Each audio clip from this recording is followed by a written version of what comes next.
እዚ ሓባሪ ባናዩ ኣብ ሓባር ባናን ትግራይ ዝምልከቱ ሓደሽትን ዋናውን ሓበሬታታትኩም ድማ ሃገራውን ኣህጉራውን ዜናታት ክደሰስዮም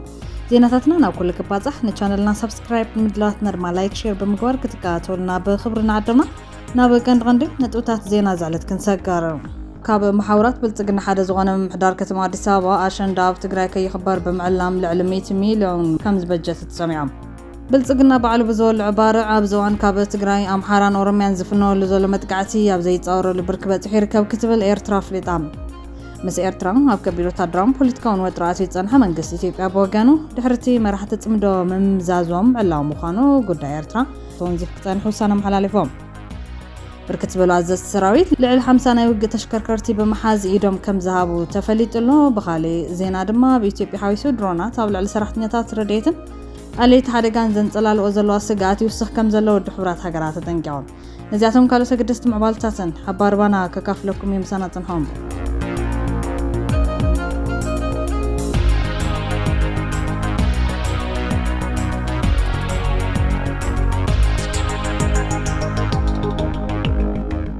ፈለማ ካብ መሓውራት ብልጽግና ሓደ ዝኾነ ምሕዳር ከተማ አዲስ አበባ አሸንዳ ኣብ ትግራይ ከይኽበር ብምዕላም ልዕሊ 100 ሚልዮን ከም ዝበጀት ተሰሚዖም ኣብ አዲስ አበባ ንዝኽበር በዓል አሸንዳ ብምሕዳር አዳነች አቤቤ ልዕሊ 100 ሚልዮን ብር ስፖንሰር ከም ዝተገበረ ካብ መተሓባበርቲ እቲ በዓል ዝኾኑ ተጋሩ ዝተረኸቡ ሓበሬታ ቃሊዖም ብጎራዙ ደቂ ትግራይ በብዓመቱ ብዝለዓለ ጽምብል ዝበዓልን ኣብ ዩኔስኮ ክምዝገብ ተሓሳቢ ዝተገበረ ስራሕቲ ክስርሐሉ ዝመጸ በዓል አሸንዳ ኣብ ትግራይ ከይኽበር በመሓውር ብልጽግና ንምትዕንቃፍ እናተሰርሐ ምዃኑ ዝገለጹ እቶም ምንጭታት ኣብ ትግራይ ኩሉ ነገሩ ክሃስስ ብምግባር ኣብ አዲስ አበባ ኣብ ዘይቦትኡ ኣብ ዘይመብቀሉን ናይ ዝተፈላለዩ ብሄራት ተወለድቲ ኣበል ከፊልካ ብምእካብ ንከኽብርዎ ሰፋሕቲ ምድላዋት እናገበሩ ከም ዝርከቡ እዩ ካብቶም መዳለውቲ ዝተረኸቡ ሓበሬታት ዘመላኽት ሽሙ ክዕቀበሉ ዝሓተተ ሓደ ፈላጡ ውሽጢ ትግራዋይ ከም ዝሓበሮ እቲ በዓል ብምሕዳር አዲስ አበባ ልዕሊ 100 ሚልዮን ብር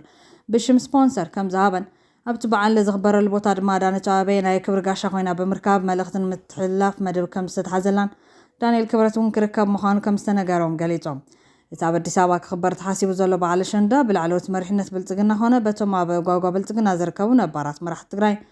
ጥቡቅ ክትትል ይግበረሉ ከም ዘሎ ዝሓበረት ወገን ጉዳይ ሕቶ ፍትሒ ነብስሄር ዘውዱ ኣብ አዲስ አበባን ዘለው ውሕዳት ተጋሩ መሸቀጥ ኮይኑሎ ኣብ ትግራይ ንዝበዓል በዓል አሸንዳ እናኾነኑ ኣብ አዲስ አበባ ግን በአዳነች አቤቤ ስፖንሰርነት ክበዓል ወዲኦም ከም ዘለውን ኣብ ትግራይ ዝኽበር በዓል አሸንዳ መልክዑ ንክሃስን ተተኻይል ድማ ከይተኸበረ ንክተርፍ ኣጽዒቅኩም ስርሑ ዝብል መደብ ነቶም ኣብ አዲስ አበባ ዘለው ነጥፍቲ ማሕበራዊ ሚድያ ዝኾኑ ተጋሩን ካልኦትን መደብ ወሪድሎም መዓልታዊ ዝከታተል ሰብ ተመዲቡ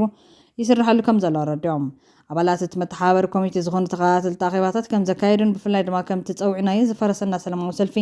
እዚኣ እውን ከይትፈሽል ዝብል ተደጋጋሚ መጠንቀቕታ እዩ ዝወሃብ ዘሎ ዝበለት ኣባል መተሓባበሪ ኮሚቴ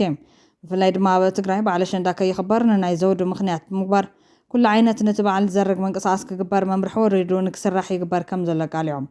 ጉዳይ ፍትሒ ነብስሄር ዘውዱ ሃፍቱ ኣብ ቤት ፍርዲ እምበር ኣብ በዓል አሸንዳ ጻዕዳ ጌርካ ኣብ ትግራይ ምኽባርን አሸንዳ ካብ ትግራይ ወፂኻ ኣብ አዲስ አበባ ክኽበር ምግባርን ኣይኮነን ዝብሉ ዘለው ካልኦት ወሃብቲ ርእቶ ድማ ፍትሒ ዘውዲ ጉዳይ ኩሉ ሕልናን ርህራህን ዘለዎ ትግራዋይ እዩ እንተኾነ ግና አሸንዳ ኣብ ትግራይ ኣጸልሚትካ ኣብ አዲስ አበባ እሞ ድማ ንትግራይ ሰላም ኣብ ዝኸልአ ስርዓት አሸንዳ ንሰላም ኢልካ ምብዓል ፖለቲካዊ ሸቐጥ እዩ ክብሉ እዮም ተቃውሞ ዘስምዑ ዘለዉ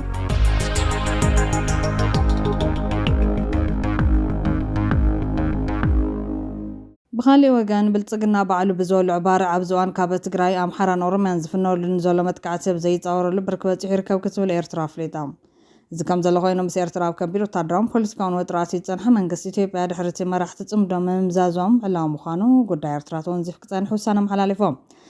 ሚኒስትሪ ጉዳያት ወጻኢ ኤርትራ ኣብ ዘውፅኦ ሪፖርት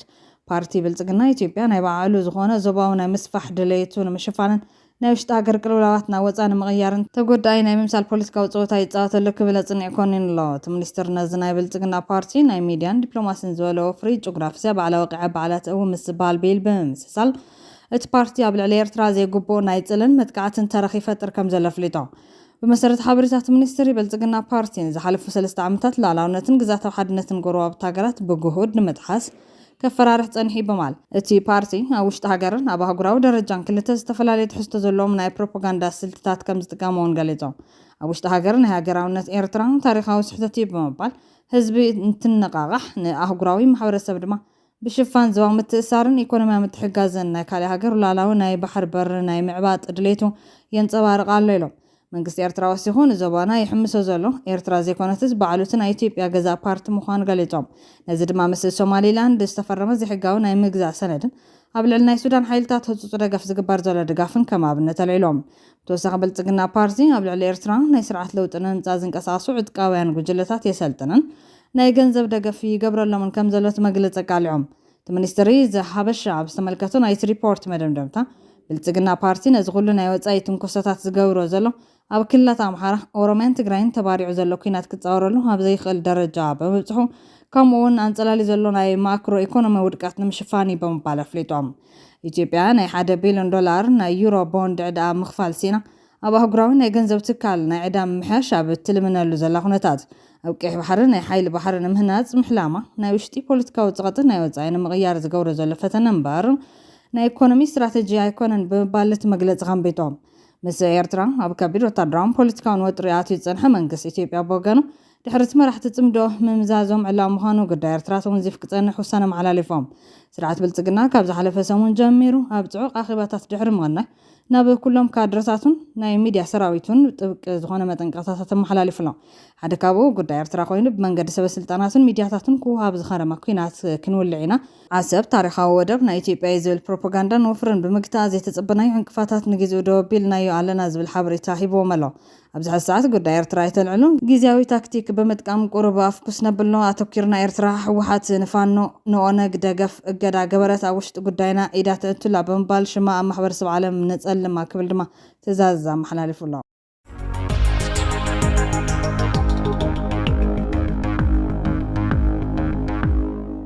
ብኸሊ ወገን ኣብ ኢትዮጵያ ሓዊሱ ድሮናት ኣብ ልዕሊ ሰራሕተኛታት ረድኤትን ኣለይቲ ሓደጋን ዘንፀላልኦ ዘለዋ ስጋኣት ይውስኽ ከም ዘሎ ውድብ ሕቡራት ሃገራት ተጠንቂቖም ቤት ጽሕፈት መላይ ሰብኣዊ ጉዳያት ሕቡራት መንግስታት ብምኽንያት ኣህጉራዊ መዓልቲ ሰብኣውነት ኣብ ዘውፅኦ መግለፂ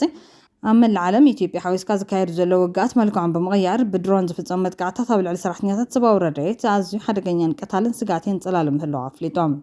ኣብ ዝሓለፈ ዓመት ጥራሕ 907 ሰራሕተኛታት ረድኤት ናይ ጥቃዓት ግዳያት ኮይኖም ኣብ 2025 ድማ ቁፅሪ ዝተቐተሉ ሰራሕተኛታት 350 ብምብፃሕ ኣብ ታሪኽ እቲ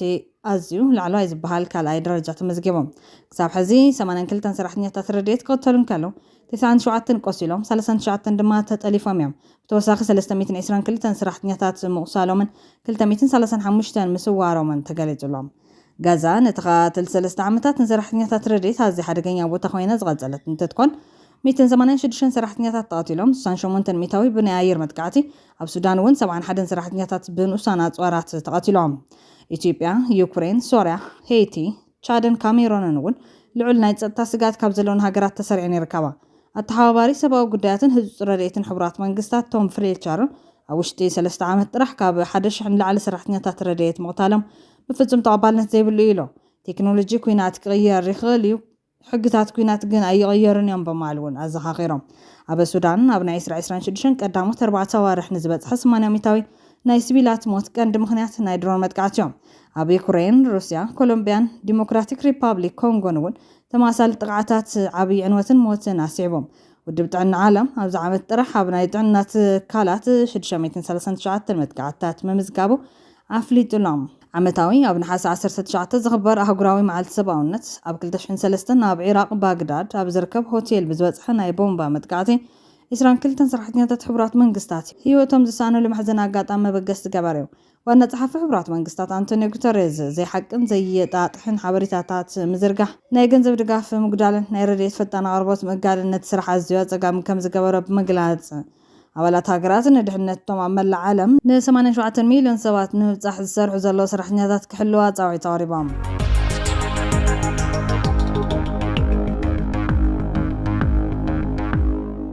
ፌደራላዊ ቤት ፍርዲ ኣሜሪካ ምምሕዳር ፕረዚደንት ዶናልድ ትራምፕ ነትን ልዕሊ 5,000 ኢትዮጵያውያን ኣብቲ ሃገር ክነብሩን ክሰርሑን ዘኽእሎም ሕጋዊ ሓለዋታት ከቋርፅ ስልጣን ሂቦም ተኾነ ግን ኣብ ኢትዮጵያ ዘሎ ቅልውላዊ ቀጻሪ እዩ ዝውሳነ እዚ ድማ ንሂወት ኣብ ኣሜሪካ ዝነብሩ ኣሽሓት ኢትዮጵያውያን ኣብ ከቢድ ሓደጋ ዘእትዩ ዝብል ተቃውሞ ገጢሞሎም ዳኛ ቤት ፍርዲ ቦስተን ብራያን መርፊ ንሚኒስተር ድሕነት ሃገር ኣሜሪካ ነትን ዜጋታት ዝተወሰነ ሃገራት ዝወሃብ ጊዜያዊ ኩነታት ሓለዋ ከብቅዕ ዝኽልክል ዝነበረ ቀዋሚ ትእዛዝ ዘልዒሎም ላዕለዋይ ቤት ፍርዲ ኣሜሪካ ብሰነ ብዝሃበ ውሳነ ምምሕዳር ትራምፕ ካብ ሃይቲን ሶርያን ዝመፁ ኣሽሓት ሰባት ብዝተዋሃቦ ተመሳሳሊ ሓለዋታት ከቋርፅ ድሕሪ ምጽዳቕ እዩ ነዚ ተመሳሳሊ ውሳነ ዘብዘሎም ላዕለዋይ ቤት ፍርዲ ብሽዱሽተ ደገፍ 3 ተቃውሞ ድምፂ ብምሃብ ነዚ ውሳነ መሓላሊፎም ግዝያዊ ኩነታት ሓለዋ ካብዘን ሃገራት ንዝመፁን ርኡይ ሰብኣዊ ሓለዋ ዘድልዮምን ነቲ እታ ሃገር ማለት እውን ኣሜሪካ ዝጠልቦ ረቑሒታት ዘማልኡን ኣብ ኣሜሪካ ብግዝያውነት ከለላ ዝወሃበሉ መስርሕ እዮም። ዋና ኣማኻሪ ሕጊ ክፍሊ ድሕነት ሃገር ጀምስ ፐርሲቫል ነቲ ውሳነ ከም ዝድግፉ ኣብ ማሕበራዊ መራኸቢታት ብዝለጠፎ ጽሑፍ ገሊፆም ብተወሳኺ ኩሎም ቅድሚ ሕዚ ተኣጊዶም ዝነበሩ ናይ ግዝያዊ ሓለዋ ጉዳያት ሕዚ ብወግዒ ኣብ ግብሪ ይውዕሉ ከም ዘለዉ እውን ተሓቢሩ እዮም። እቲ ንኢትዮጵያ ዝተዋህበ ግዝያዊ ሓለዋ ምቁራፁ ኣብ ብዙሓት ኢትዮጵያውያንን ንመሰል ኣፍሪካውያን ስደተኛታት ዝቃለሱ ተጣበቕቲ ጉጅለታትን ቁጣዕ ፈጢሩ ኣሎ። ብፍላይ ድማ ንመሰል ኣፍሪካውያን ኣብ ኣሜሪካ ዝከላኸል ኣፍሪካን ኮሚኒቲ ቱጌዘር ዝተባሃለ ማሕበር ተጣበቒ ሰብኣዊ ምስላት ዝማልሰሉስ ነዛመልኪቱ ኣብ ዘውፅኦ መግለፂ በቲ ዝተዋህበ ውሳነ ዘይዕግበቱ ገሊጹ ኣሎ። ኣብ ኢትዮጵያ ዘሎ ቅልውላው ቀጻሊ እዩ። እዚ ውሳነ እዚ ድማ ንሂወት ኣብ ኣሜሪካ ዝነብሩ ኣሽሓት ኢትዮጵያውያን ኣብ ከቢድ ሓደጋ ዘእትዩ ትብል ምክትል ዳይሬክተር ፖሊስን ጥብቅናን እቲ ጉጅለ ዲያና ኮናታ ግዝያዊ ኩነታት ሓለዋ ንዜጋታት ብተፈጥራዊ ሓደጋታት ውጋት ወይ ካሊእ ከቢድ ፍጻመታት ስታሲ ሃገራት ዝወሃብ ዓይነት ሓለዋ እዩ። ብቑዓት ዝኾኑ ስደተኛታት ኣብ ኣሜሪካ ብሕጋዊ መንገዲ ክሰርሑ ዘፍቅድን ካብ ምብራር ግዝያዊ መከላኸሊ ዝህቦምን እዮም። ምምሕዳር ፕረዚደንት ጆ ባይደን ንዜጋታት ኣፍሪካ ካብ ዕጥቃዊ ግጭታትን ሰብኣዊ ስቃይን ምክልኻል ኣድላይነቱ ብምጥቃስ ንመጀመርታ ግዜ ኣብ 2022 ኣብ ኣሜሪካ ዝርከቡ ኢትዮጵያውያን ነዚ ዓይነት ሓለዋ ሂብዎም ነይሮም። ኣብ ታሕሳስ ሽዑ በጸሓፊት ክርስቲያን ኒልሰን ዝምራሕ ዝነበረ ክፍሊ ድሕነት ሃገር ኩነታት ኢትዮጵያ ምሕያሽ ብምጥቃስ ተመለስቲ ከቢድ ሓደጋ ከም ዘየጋጥሞምን በመረጋጋጽ እዚ ግዝያዊ ሓለዋታት ከም ዝቋረጽ ፍሊጣ ነይራ። ኣብ ሚያዝያ እቲ ትካል መሰረታዊ ሕጋዊ ኣገባባት ዕሽል በመባል መርፊ ነቲ ስጉምቲ ዓጊቶም ድሕሪ ውሳነ ላዕለዋይ ቤት ፍርዲ ዳኛ መርፊ ንኢትዮጵያውያን ዝወሃብ ሓለዋታት ንግዚኡ ዘናውሕ ካልእ ትእዛዝ ኣውፅኦም። ነዚ ውሳነ ኣብ ዘውፅአሉ እዋን ነቲ ክፍሊ ድሕነት ሃገር ነዚ ሓለዋ ከየቋርጽ ዝኽልክል ትእዛዝ ክቕየረሉ ዝኽእል ካሊእ ነጥብታት እንተሃልዩ ኣብ ምድህሳስ ኣትዮም። እቶም ስነ መጎታት እቲ ብ1990 ዝተደንገገ ሕጊ ነቲ ናይ ምብራር መከላኸሊታት ንምሕዋይ ወይ ንምቁራጽ ስልጣን ንዋና ዓቃቢ ሕጊ ጥራሕ ከም ዝሃቦ እምበር ነቲ ድሒሩ ድሕርቲ ብ11 መስከረም 2001 ዝተፈጸመ መጥቃዕቲ ዝተመስረተ DHS ከም ዝሃበ ዘጠቓለሉ እዮም።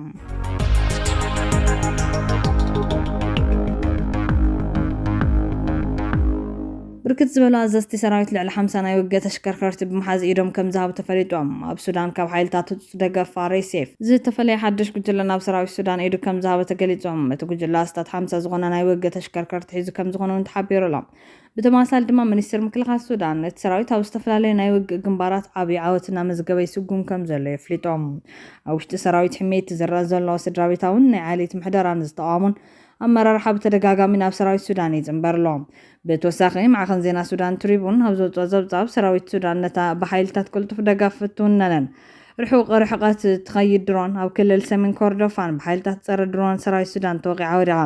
ኣብ ዝወርሒ ብሰራዊት ሱዳን ዝወደቐት ካልአይቲ ዘመናዊት ድሮን ምዃና እቲ ማዕኸን ዜና ሓቢሮም። ኣብ መላእ ሱዳን ዝካየድ ዘሎ ግጭት ኣብ ዝቕፅለሉ ዘሎ እዋን ኣብ ግዛኣታት ሰሜን ኮርዶፋንን ሰማያዊ ኒልን ሰላማውያን ሰባት ይቕተሉን ብኣሽሓት ዝቁፀሩ ድማ ካብ ገዝኦም ካድሙ ይግደዱ ከም ዘለው ቤት ጽሕፈት መዋሃድ ሰብኣዊ ጉዳያት ሕቡራት ሃገራት ሓቢሮም።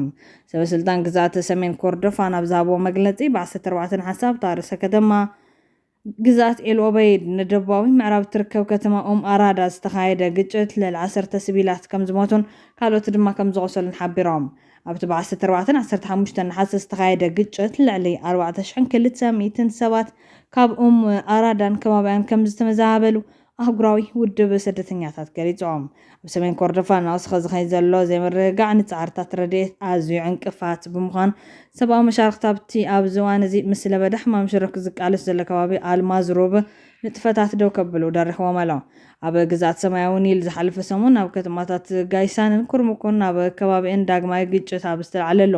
ኣስታት 5400 ሰባት ከም ዝተመዛበሉ ትትካል ሓቢሮም። ቤት ጽሕፈት መዋሃድ ሰብኣዊ ጉዳያት ሕቡራት ሃገራት ኩሎም ተዋጋእቲ ወገናት ንሲቪላዊ ትሕተ ቅርጽን ብምሕላው ኣህጉራዊ ሰብኣዊ ሕጊ ከኽብሮን ኣብ ርእሲኡ ድማ ቁልጡፍ ውሕሱን ዕንቅፋት ዘይብሉን ሰብኣዊ ምብጻሕ ክፈቅድ ጻውዒት ተቐሪቦም። ዋላ እኳ ቀጻሊ ፀጥታዊ ብድሆታት እንተሃለወ ሰብኣዊ ሓገዝ ኣብ መላእ ሱዳን ስርሒታት ምድሓን ህይወት ይቕጽል ኣሎ። ኣብ ዞባ ዳርፉር ውድብ ምግቢ ዓለም ኣብ ዝሓለፈ ወርሒ ንኣስታት 2.3 ሚልዮን ሰባት ሓገዝ ምግቢ ምሃቡ ይፍለጥ እዮም። እቲ ትካል ሕቡራት ሃገራት ካብቲ ዝድለ 2.7 ቢልዮን ዶላር 1.2 ቢልዮን ዶላር ወይ ድማ 41 ሚእታዊ ጥራሕ እንተረኸበ እውን ንሱዳን ዝምልከት ውጥን ሰብኣዊ ምላሽ 2026 ኣዝዩ ትሑት ምወላ ከም ዝኾነ ብምሕባር ንኣህጉራውያን ለገስቲ ህፁፅ ምወልኡ ክገብሩ ፃውዒት ኣሓዲሱሉ ይርከብ።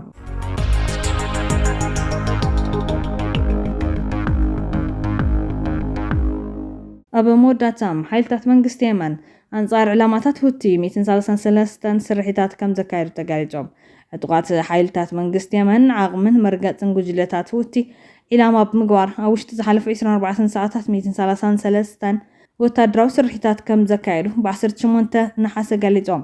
ኣፈኛ ሓይልታት መንግስቲ ኮርኔል ማጅድ አልናዛሊ እቲ ስርሒታት ንምንጭ ስጋት ሁቲ ንምድኻም ከም ዝኾነን ሮኬት መዳፍዕን ሰባልቦ ነፈርትን ከም ዝተጠቐመ ገሊጾም። ኣብቲ ዝተዋለደ ወፍሪ ኣብ ግንባር ዝዓረደ ኣሃዱታት ከም ዝተሳተፈ ኣወሲኹ ገሊጹሎም። እቲ ወታደራዊ መግለፂት መጥቃዕቲ ወታደራዊ ተቕርፂ ሁቲ ንምፍራስን ኣብ ዝተፈላለዩ ቦታታት ውግን ዝርከቡ ተጻዋዕቲ ቦታታት ንምውጋድን ዝዓለመ ምንባሩ ጸብጻብ የመን ኦንላይን ይሕበር። እቲ ሓይሊ ቀጻሊ ስጋታት ንምግጣምን ስርሒታዊ ድልውነት ንምዕቃብን ተወፋይነት ከም ዘለዎ ተኣፈኛ ኣስሚሩሉ።